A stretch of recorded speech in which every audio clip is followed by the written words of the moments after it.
Developing tonight, Investigative Post reporting a federal judge has ordered the release of a 19-year-old asylum seeker, sending him back to his family. This after he was arrested by ICE outside an immigration court in downtown Buffalo back in May.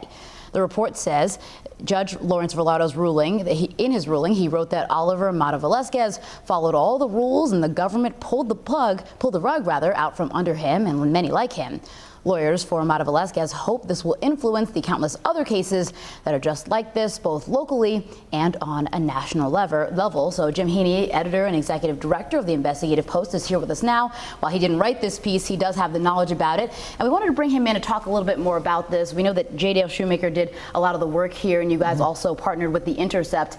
A lot of work went into this, but we want to talk about the ruling here by the judge. It's a pretty big deal. Explain to me how the judge got to this ruling. Well, I think he looked at the facts and came to a conclusion that the Trump administration was changing the rules in the middle of the game.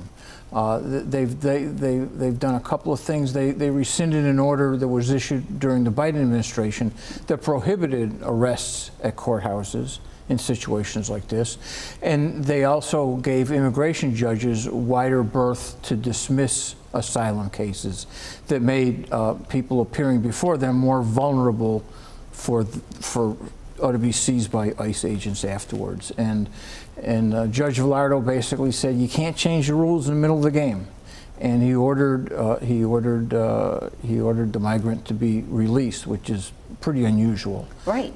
So with this particular migrant, and Mata Velasquez in this case, does this mean he's off the hook here? Could he possibly be detained again? Well, you don't know. You don't know, do you? He's been freed, but the Trump administration has been so aggressive in trying to detain and deport that you don't know you don't know what rules they're gonna play by and what rules they're not. I think this is interesting here because you're talking about this judge, possibly setting a precedent here. Do you think that this could have a national impact and that other places will look at Buffalo and Western New York and say, well, look, this happened here? Well, clearly, I would expect the federal government is going to appeal this ruling. But if it holds up under appeal, this could have national implications. So it's a very big deal. Do you think that this differs from other cases in any other way? Was this very specific because he was detained at the courthouse, or do you think it'll be strike similar to some of those other cases? There's been hundreds of people who have been seized under the same circumstances. This case moved forward, the timing such as it is. Whether or not the legal representatives of other people in the same situations pursue this, I guess, is yet to be determined. But this does, if it survives a challenge on appeal, this could be applied across the board.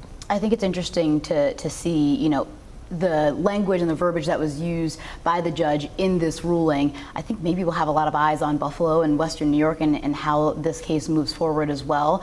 You guys do so much great work there. Are you guys going to continue to follow this one? Yeah, Dale has done probably a dozen stories on ICE activities, substantial stories, and we're garnering actually national coverage over what we've been doing.